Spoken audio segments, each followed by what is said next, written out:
கர்த்தருடைய நாமத்தில் உங்களை மகிழ்ச்சியோடு வாழ்த்துகிறேன். கர்த்தர் உங்களோடு இருப்பாராக, உங்களை ஆசீர்வதிப்பாராக. எப்போவுமே நாம் மனசில் எல்லாத்தையும் வச்சுட்டு இருக்கக்கூடாது. மனசில் இருக்கிறத பகிர்ந்து கொள்ளணும். எல்லாவற்றையும் நம்ம மனதுக்குள்ளேயே வைத்து சிந்தித்து யோசித்து நமக்குள்ளேயே ஒரு அழுத்தத்தை உணர்ந்து வாழ்கிறதுனால நம்முடைய மன ரீதியாக பலவிதமான பிரச்சனைகள் வரும். அதனால் ஒரு போர் அவுட் இருக்கணும். அதாவது நம்ம மனசில் இருக்கிறத நம்ம வெளியே சொல்லணும். அதே நேரத்தில் மனம் விட்டு பேசுகிறது ரொம்ப தேவை. ஆனால் யார்கிட்ட பேசுகிறோம், அவங்க மனசை பற்றி நமக்கு தெரியுமா, அதையெல்லாம் உணர்ந்துக்கணும். சில நேரத்தில் சிலருடைய மனநிலைகள் நமக்கு ரொம்ப சாதகமாக இருக்கிறது மாதிரியும், அவங்க நம்மிடத்தில் ரொம்ப கரிசனாக இருக்கிறது மாதிரியும், அவங்கக்கிட்ட நாம் சில விஷயங்களை சொன்னால் அதனால் நமக்கு ஒரு நல்ல ஆறுதல் கிடைக்கணும்னு நம்ம நம்பலாம். ஆனால் எப்பொழுதுமே நம்முடைய மனதில் இருக்கிறது எல்லாவற்றையும் வெளியே சொல்ல விரும்ப வருகிற பொழுது கேட்கிறவருடைய மனதையும் நாம் கொஞ்சம் புரிந்து கொள்ள வேண்டும். எந்த ஒரு மனதுக்கு நம்முடைய மனதில் இருக்கிறது போகிறது என்பதை கவனிக்கணும். இல்லைன்னு சொன்னால் அவங்க மனதுக்குள்ளே சென்ற நம்முடைய மனதில் இருந்த விஷயங்கள் எதிர்மறையான விளைவுகளை நாளைக்கு நம்முடைய மனதுக்கு அனுப்பும். ஆகையால் தான் மனம் விட்டு பேசணும். நம்ம மறைத்து கொண்டு வாழக்கூடாது, உண்மை நிலைகளை சொல்லாமல் வாழக்கூடாது. ஆனால் நம்முடைய உள்கிடக்கைகள் எல்லாம், உள்மனதின் காரியங்களை எல்லாம் மனம் திறந்து சொல்லுவதற்கு ஏற்ற நபர்தானா மற்றவர் என்பதை பார்க்க வேண்டும். எனவே ஒவ்வொரு மனிதனுடைய மனநிலை அறிந்து, அவருடைய குணநிலை அறிந்து, அதற்கு ஏற்ற அளவுக்குத்தான் நம்ம பகிர்ந்து கொள்ளணும். மனதில் இருக்கிறத நான் சிலர் சொல்லுவாங்க, நான் மனசில் எதையுமே வைக்கிறதில்ல, நான் எல்லாத்தையும் சொல்லிவிடுவேன், ஓப்பனாக சொல்லிவிடுவேன்.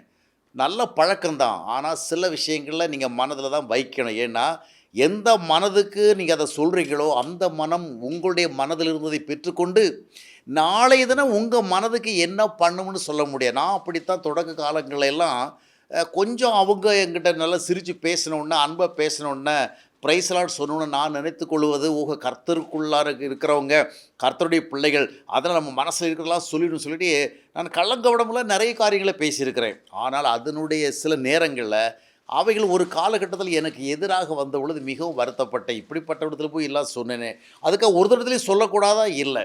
முதலாவது நாம் கர்த்தரிடத்தில் மனசு விட்டு பேசி பழகணும். கர்த்தரோடு மனவிட்டு பேசி பழகி வாழுகிற பொழுது நாம் நம்முடைய மனதையும் அறிந்து கொள்ளலாம், மற்றவர்களுடைய மனதையும் அறிந்து கொள்ளலாம். யாருடைய மனம் எந்த நிலைமையில் இருக்கிறது, யாருடைய மனம் எப்படி சிந்திக்கிறது, யாருடைய மனதுக்குள்ளே நம்முடைய மனதில் இருக்கிறத அனுப்புனா பிரச்சனை வராது, அது நமக்கு ஒரு ஆறுதலாக இருக்குன்னு புரிந்து கொள்ள முடியும். அநேகர் ஆண்டவரிடத்தில் பேசுகிறது கிடையாது, ஆண்டவரிடத்தில் பகிர்ந்து கொள்வது கிடையாது. எனக்கு ஒரு காலகட்டத்தில் எந்த மனுஷனிடத்திலும் பகிர்ந்து கொள்வதற்கான ஒரு சூழலே இருக்கவில்லை. யாரிடத்தில் போய் சொல்கிறது தெரியவே இல்லை. அந்த காலகட்டத்தில் தான் எல்லாவற்றையும் நான் ஆண்டவர்கிட்ட பேசினேன், எல்லாவற்றையும் ஆண்டவர்கிட்ட சொன்னேன். அந்த பழக்கம் இன்றைக்கு தொடர்கிறது. இன்றைக்கு நான் எல்லாவற்றையும் எல்லா இடத்துலையும் சொல்ல மாட்டேன். ஆனால் சில விஷயங்கள் எனக்கு கவலை இல்லை. அவங்க அதை கேட்டுட்டு என்ன தான் பண்ணாலும் அது எனக்கு மேட்ரு கிடையாது. ஆனாலும் மனதை அறிந்து பேசுகிற பழக்கத்தை ஆண்டவர் கொடுத்தார். அந்த பழக்கம் எப்படி வந்ததுன்னு சொன்னால், நாம் ஆண்டவரோடு பேசி பழக பிறருடைய மனதினுடைய நிலைமைகளை புரிந்து கொள்ளும்படியான ஒரு ஆற்றலை ஆண்டவர் கொடுக்கிறார். அந்தந்த சூழல்களில் யாரிடத்தில் எதை சொல்லலாம், எதை சொல்லக்கூடாது, எந்த அளவுக்கு சொல்லலாம், எந்த அளவுக்கு சொல்லக்கூடாது என்பதெல்லாம் புரிந்து கொள்கிற ஒரு ஆற்றலை கொடுக்கிறார்.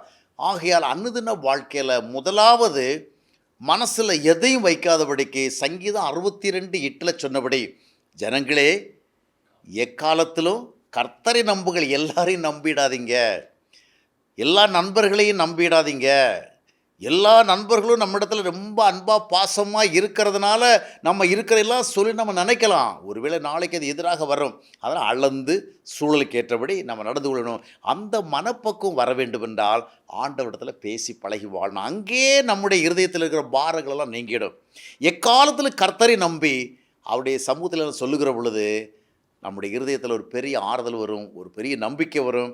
அதனுடைய விளைவாக மனிதர்களோடு நம்ம ஞானத்தோடும் விவேகத்தோடும் மற்றவர்களிடத்தில் இந்தந்த காரியங்களை பேசினா அதனால் ஒரு பெரிய பின்விளைவு ஏற்படாத நம்பிக்கையோடு நம்ம நடந்து கொள்ள வழிகள் ஏற்படும். எனவே கர்த்தரிடத்தில் பேசி பழகவும், மனிதர்களுடைய மனநிலைகளை அறிந்து நம்முடைய மனதில் இருக்கிறதை பகிர்ந்து கொள்ள பழகுவோம். அது ஆசீர்வாதமானதாக இருக்கும்.